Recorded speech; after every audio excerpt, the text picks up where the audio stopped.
8강 시작한다 얘들아. 객관적 상관물이라고 제목이 돼 있죠. 객관적 상관물 관련해서 되게 헷갈려하는 학생들이 많은데 사실 그렇게 막 어려운 개념은 아니야. 다만 우리가 객관적 상관물을 많이 헷갈려하는 이유는 객관적 상관물과 관련된 작품들이나 혹은 예시들을 많이 접해보지 않아서 좀 헷갈리는 거죠. 개념 자체는 한번 정리해놓고 나면은 굉장히 좀 쉽게 머릿속에 남아있을 겁니다. 일단 여기 보세요. 객관적 상관물 해가지고 뭐 원래는 객관적인 대상이나 화재 정서와 관련된 대상 뭐 이렇게 보는데 그냥 우리는 쉽게 가는 거니까 이렇게 봅시다. 어떤 대상이 있어. 근데 그 대상이 정서와 화재 정서와 어떻게든 관련성을 갖고 있다면 이런 애들은 죄다 객관적 상관물로 보겠다라는 거야. 그러니까 사실 이 객관적 상관물이라는 개념을 시험에서 출제하기 위해서 이거 객관적 상관물 중에 어떤 상관물이냐 뭐냐면 이렇게 물어보지만 실질적으로 좀 개념적으로 들어가다 보면 어떤 문학 박사는 이런 표현도 써. 사실 시에서는 죄다 객관적 상관물 등장하는 거 아니냐? 라고 말할 정도로 객관적 상관물의 개념은 굉장히 넓습니다. 하지만 우리는 어차피 시험 문제를 풀어야 되기 때문에 그거에 따라서 조금 정리를 해보자면 이렇게 좀 정리할 수 있어요. 뭐 정서, 투영, 감정이입, 정서, 심화, 정서, 환기, 기타 등등등등등등. 기타 등등등등 뭐가 됐든 간에 하여튼 정서랑 관련되면 죄다 객관적 상관물인데 이걸 좀 정리를 좀 해볼게. 자, 객관적 상관물. 객관적 상관물이란 정서와 관련됐다. 정서랑 어떻게든 관련이 있는 것 같다. 그럼 모두 다 객관적 상관물이라고 그랬죠? 자, 이런 객관적 상관물이라는 넓은 개념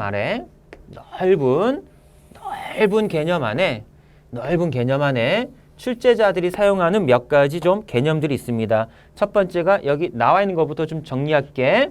정서 투영.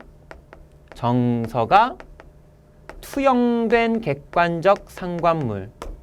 정서가 투영된 객관적 상관물이 이렇게 하나 있고요. 이때 투영이라는 것은 아주 쉬운 말로 정서가 반영되어 있다. 뭐 이 정도로 보면 돼요. 그리고 아마 한 번 정도는 들어봤을 거야. 감정이입이라는 개념은 요 정서 투영이라는 개념 안에 이렇게 부분집합으로 포함되어 있는 개념이 바로 감정이입입니다. 그 다음에 뭐 우리가 아까 전에 정리했던 거 보면은 정서가 투영된 게 아니라 화자의 정서를 정서를 더 강하게 만들어주는 뭐 그런 객관적 상관물도 있고, 그 다음에 정서를 환기한다. 이때 환기는 불러일으키다. 그러니까 정서를 유발시킨다. 원래 아무 생각이 없었는데 그 학교 마치고 자기 공부방에 들어와서 책상에 놓여있는 문제집 보니까 갑자기 짜증이 확 나더라. 그럼 그 책은 너희들에게 짜증의 정서를 불러일으킨, 유발시킨 객관적 상관물 이렇게 된다 이거야. 만약에 집에 오기 전부터 이미 짜증이 나 있었어. 안 그래도 짜증이 나 있었는데 책상 위에 있는 공부해야 책을 보니까 더 짜증이 나더라. 그럼 그때는 정서가 심화됐다. 이렇게 볼 수 있다는 거죠. 거기 정서 심화, 정서 환기인데 이거 말고도 이렇게 이런 애들은 정서 투영, 정서 심화, 정서 환기는 아닐지어도 객관적 상관물이 될 수가 있습니다.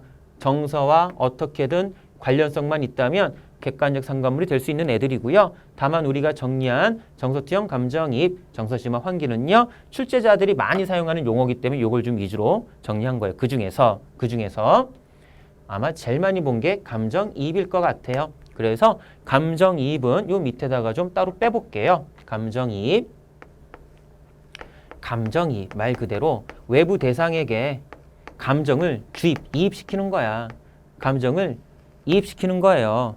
근데 여기서 헷갈리면 안 될 게 뭐냐면요. 바로 이 감정이란 걸 사람만 갖고 있다. 이렇게 보거든요. 사람만 갖고 있어요. 그래서 감정을 갖고 있다. 문학에서는 뭐만 감정을 갖고 있다? 사람만. 왜냐면 이 감정 자체가 인간적 감정 이렇게 보거든. 그래서 유정물, 사람이야. 사람. 됐죠? 감정이 없는 걸 뭐라고 그러죠? 없다. 무정물. 여기서 이제 헷갈리면 안 될 게 뭐냐면 선생님도 애완동물을 키우지만 반려동물을 키우지만 그 뭐 개나 고양이 뭐 이렇게 반려동물 보면 동물이지만 감정이 있어요. 난 그렇게 믿어요. 그 너희들도 그렇게 느낄 수 있잖아. 하지만 문학에서는 됐어. 사람이 아니면 그게 뭐 개가 됐든 고양이가 됐든 뭐 반려동물이 됐든 사람이 아니면 감정 없어. 이렇게 본다고요. 감정은 사람한테만 있다 이렇게 본다고요. 됐죠? 그럼 보세요. 감정이 없는 애예요. 무정물. 인간을 제외한 다른 대상들은 죄다 무정물입니다. 이 무정물에 뭐를 이입할 거냐면 감정을 이입할 거예요. 감정을 이입할 겁니다. 감정을 주입시킬 거예요. 그럼 봐봐요. 원래는 감정이 없는 놈인데 감정을 이입당했어. 감정을 갖게 된다 이거야. 이렇게 된다 이 얘기지. 다른 말로 바꿔볼까? 무정물은 사람이 아니야. 사람이 아닌데 어디선가 사람의 감정을 이입당해서 사람처럼 돼버린 거야. 이런 걸 뭐라고 그래? 의인법이라 그러지. 그래서 개념적으로 사실 감정이입은 의인법과 밀접한 관련이 있는 개념이에요. 어찌됐든 감정이입돼서 무정물이 마치 감정 있는 유정물처럼 표현이 되어야 되는데 이 감정이 누구의 감정이어야 돼? 화자의 감정이어야 된다. 이런 얘기입니다. 따라서 우리 교과 과정에서는 이런 건 감정이입으로 안 본다 이 얘기야. 화자는 굉장히 즐거워. 정서가 즐거워요. 화자 정서는 굉장히 즐거워요. 그런 작품에서 이런 표현 있다 쳐봐. 새가 슬피 운다 라는 식구가 있다 쳐볼게. 자, 하나하나 따져봐. 새는 사람이 아니잖아? 무정물이야. 그런데 그 무정물인 새가 사람처럼 슬픔의 감정을 갖고 슬피 운다라고 표현됐으니까 무정물인 새가 사람처럼 감정 있는 대상으로 표현된 건 맞는 것 같아. 근데 중요한 게 이 슬픔의 감정이 누구의 감정은 아닌 거야. 화자의 감정은 아닌 거잖아. 내가 아까 뭐라 했죠? 감정이입은 감정이 입돼야 되는데 이 감정이 누구의 감정, 누구의 정서여야만 한다. 화자. 응? 화자의 정서. 이래야 된다. 라고 했잖아. 그러니까 얘는 감정이입이 아니다 이거지. 왜? 이 조건을 만족을 못했잖아. 됐죠? 그래서 이런 감정이입 있고요. 이 감정이입은 정서 투영 중에 하나다라는 겁니다. 일단 개념 정리는 이렇게 됐고요. 우리가 실질적인 작품에서 좀 확인을 해볼게요. 자, 예로 확인하기. 첫 번째 넘어갔고요. 나 여기 좀 지우고 있을 테니까 너희들은 밑에 문제 한번 확인해보고 있어요. 지금 김소월의 초혼이라는 작품이 나왔고요. 그 밑에 문제 뭐라고 나왔죠? 그냥 주관식인 거예요. 감정이입의 대상을 한번 찾아보라. 이겁니다. 감정이입의 대상을 찾아보라.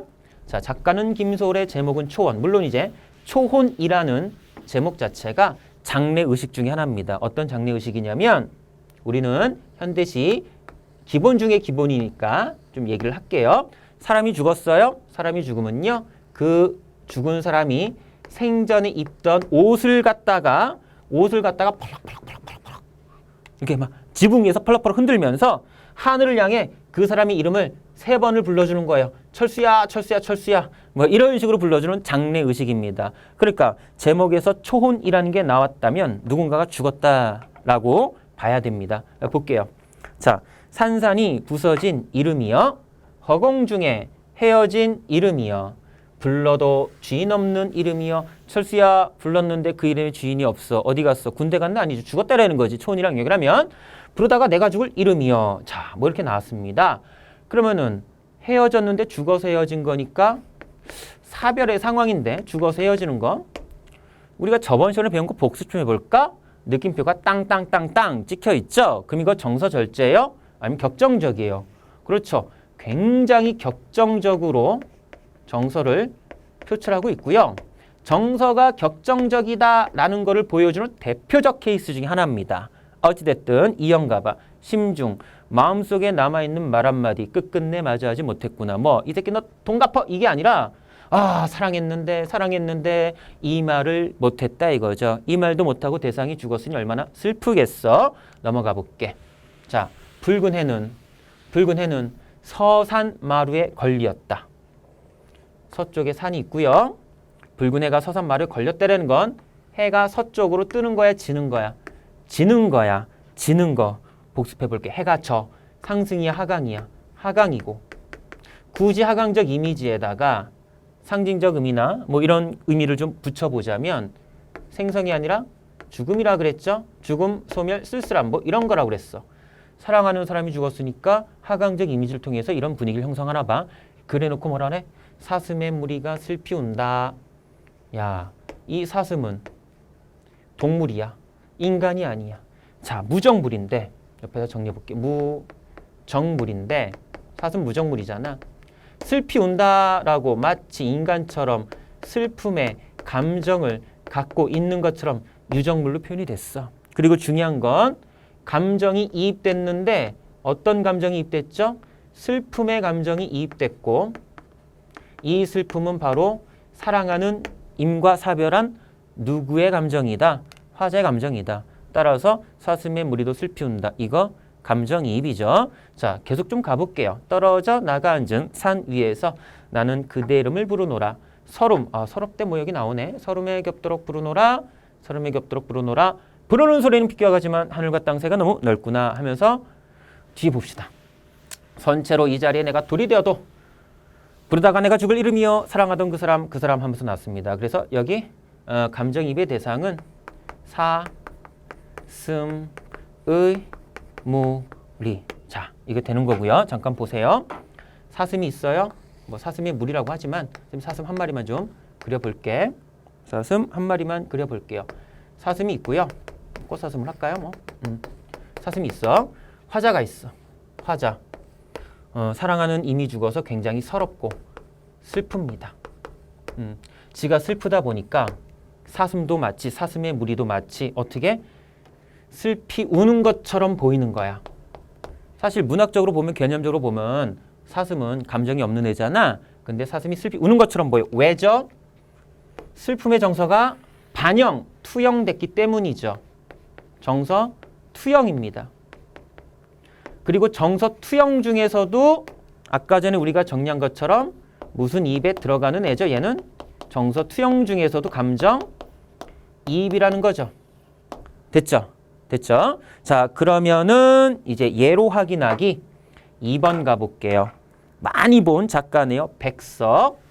주로 이제 일제강점기 때 일제강점기라는 상황이 반영된 작품을 많이 쓰셨고 방언 같은 거, 사투리 같은 거 많이 쓰시는 분이라고 그랬죠?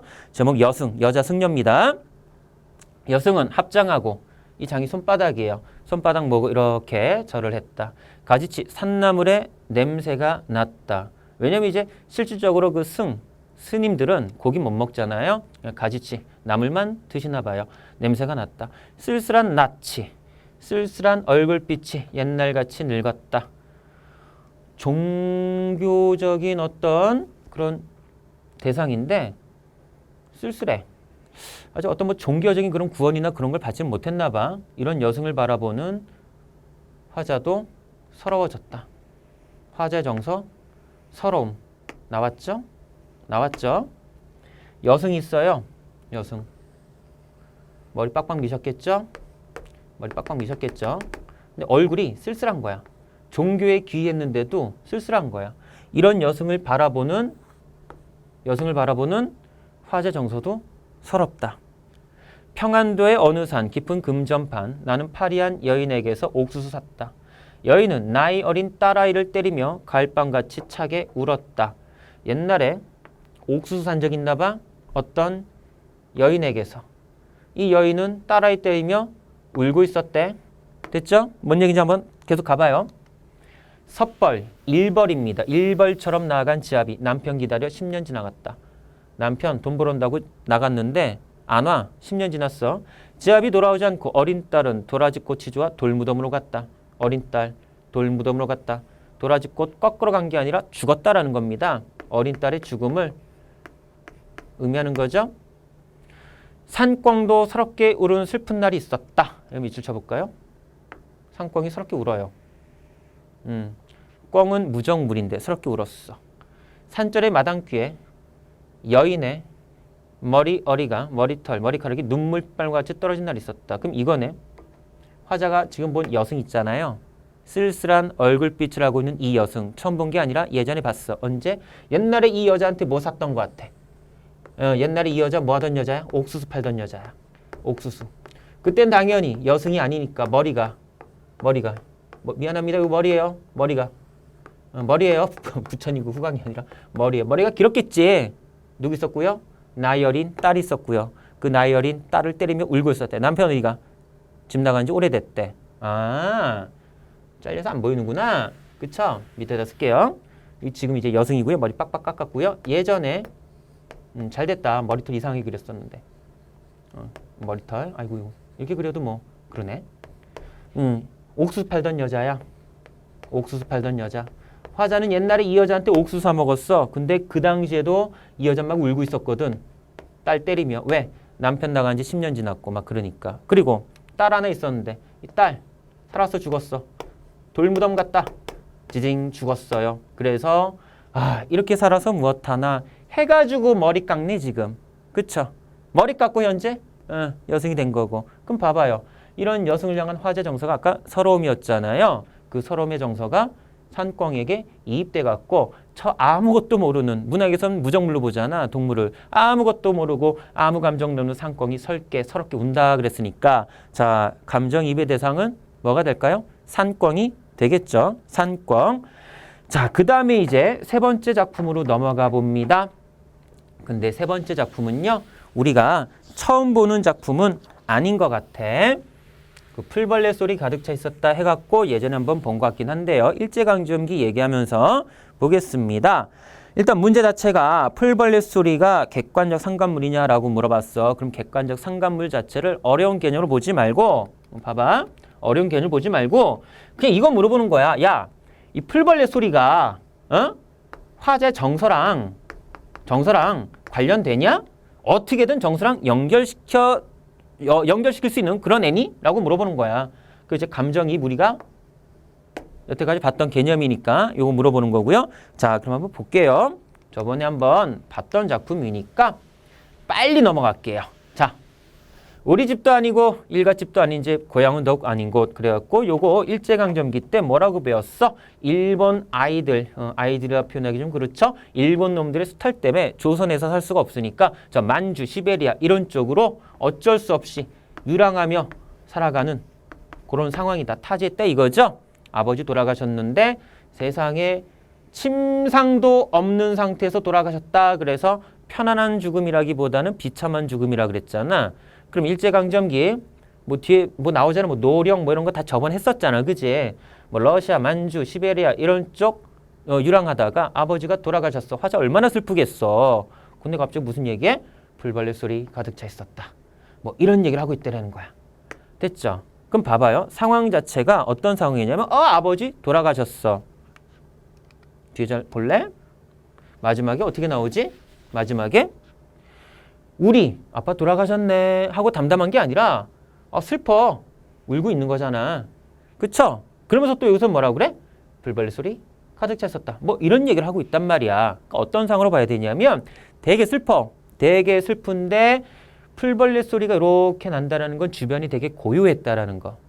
고요한 상황에서 비참한 죽음을 맞이하신 이 아버지에 대한 슬픔, 그걸 갖다가 풀벌레 소리 가득 차 있었다라는 표현을 통해서 드러내고 있다. 이렇게 봐도 되잖아. 그쵸? 오히려 이 풀벌레 소리 가득 차 있었다라는 이 표현 자체가 어떻게 보면 이런 비극적인 상황을 더 강화시킬 수 있는 그런 배경일 수도 있어요. 그쵸? 뭐 주변에 사람들이 문상 와서 어쩜 좋아 같이 울어주는 것도 아니고 그렇게 소중한 아버지가 평생 고생하다 돌아가셨는데 풀벌레 소리만 들린다 그러니까 따라서 넘어가 볼게요. 풀벌레 소리, 아버지의 죽음에 대한 화자의 정서, 슬픔의 정서와 관련되지. 그럼 어떻게 관련돼요? 정서 투영, 뭐 정서 심화, 정서 환기, 뭐 기타 등등 뭐라고 규정짓지 못해도 상관없어. 어떻게든 연관만 되면 객관적 상관물이라고. 그래서 내가 처음에 뭐라 했어? 되게 쉬운 개념이라고 그랬잖아. 그쵸? 이걸 갖다가 선생님 안 돼요. 풀벌레 소리는 전혀 관계없어요. 전혀 관계없어. 화제 정서랑 전혀 관계없어. 얘 왜 이래? 이렇게 할 수는 없잖아. 이걸 우길 수는 없잖아. 그러니까 당연히 객관적 상관물이야. 그런데 문제는 감정이입이야? 감정이입이려면 그냥 풀벌레 소리야. 풀벌레가 울고 있어야 돼. 울고 있어야 되잖아. 그러니까 객관적 상관물은 맞는데 아니 감정이입은 아니다. 그래서 아까 전 선생님이 자 우리가 이제 수학에서 항상 집합 요즘에도 그러나 집합이 제일 처음에 나오나 집합은 수학을 이제 좀 못하는 애들도 한번 수학 공부 한번 해볼까 하면서 제일 많이 반복하는 게 집합이라면서 집합에서 보면 객관적 상관물 있고 자 여기 정서투영이 있었고 부분집합 정서투영에 감정이입이 있었다 이거야. 그리고 뭐 여러 가지 뭐 정서 환기네 정서심환에 여러 가지 있었잖아. 이런데 들어가는 애들도 죄다 객관적 상관물이었고 그러니까 무슨 얘기냐면 감정이입이 아니어도 충분히 객관적 상관물은 될 수 있다라는 얘기야. 됐죠? 풀벌레 소리가 바로 그런 거죠. 감정이입은 아니지만 객관적 상관물이다 라는 겁니다. 자, 그 다음에 뒤로 넘어가서요. 이제 많이 봤을 작품인데 유명한 작품이니까 김솔의 이제 진달래꽃이라는 작품이고요. 제목이 진달래꽃이니까 이 진달래꽃 관련해서 좀 정리를 해야 될 것 같아. 문제 자체는 이렇게 나와요. 이 시에서 진달래꽃은 임을 향한 화자의 정서가 투영된, 투영이 뭐라고? 반영된 이라고 했죠. 그런 객관적 상관물이다. 그럼 보겠습니다. 나보기 역겨워 가실 때는 말없이 고이 보내드리오리다. 그러니까 사랑하는 님이랑 헤어지나 봐. 근데 뭐 성격 차이 때문에 헤어지는 것도 아니고 뭐 나 군대가 이것도 아니고 요즘 충격적이지 않냐? 이 역경거사 하고 떠난데 그러니까 얼마나 충격적인 이별의 상황이야. 그런 상황에도 나는 당신을 말없이 고이 보내드리겠습니다. 라고 일단 얘기는 합니다. 영변의 약산, 실제 영변이란 동네가 있고요. 거기 약산이라는 진짜 산의 이름이 약산이야. 이게 뭐 김소월씨 고향이랑 좀 관련된 지명이다 이렇게 말을 하긴 하는데 영변이란 동네에 약산에는 산이 있고 그 진달래꽃을 한아름 따다가 당신 가실 길에 뿌리오리다. 됐죠? 상황 보면요. 아우 이 역경거사하고 사랑하는 님이 떠나는데 나는 그 사랑하는 님이 떠나는 앞길에 진달래꽃을 갖다가 자기가 직접 따서 뿌려드리겠대. 한아름을. 이거 밟고 가세요. 이런 얘기야. 그러면 당신이 나한테 역겹다라는 말을 하고 내 곁을 떠날지언정 나는 그런 당신의 앞길에 저주를 퍼붓겠다. 축복을 하겠다. 그만큼 난 당신 사랑한다 이 얘기지. 떠나가는 당신 앞길에 꽃을 뿌려줄 정도로 좀 더 가볼게. 가시는 걸음걸음 놓인 그 꽃을 사뿐히 지려밟고 가세요. 괜찮아요. 밟고 가세요. 나보기 엮여 가실 때는 죽어도 아니 눈물 흘려오리다. 이렇게 나왔습니다. 자, 그러면 문제 한번 넘어가 볼게. 진달래꽃이라고 나왔잖아. 여기다가 정리해 볼까요? 일단 진달래꽃에는 님에 대한 화자의 정서가 반영돼 있는 건 맞아요. 정서 투영된 거 맞습니다. 됐죠? 어떤 정서? 떠나는 님의 앞길을 축복해주고 또 사실 그 꽃 밟고 가라는 건 나 밟고 가세요 이런 얘기잖아. 당신의 어떤 앞날이 축복될 수 있다면 나 밟혀도 상관없다. 뭐 화자의 희생, 화자의 사랑 이런 게 투영된 거죠. 임에 대한 화자의 사랑 이거 자기가 직접 다 산에서 따온 거잖아. 나 밟고 가. 나 당신 위해서 나 밟혀도 상관없어. 뭐 이런 거, 이런 정서가 투영돼 있다. 정서가 투영되면 아까 전 우리가 정리한 개념에 따르자면 죄다 무슨 상관물에 들어가는 거고요. 객관적 상관물에 들어가는 거고요.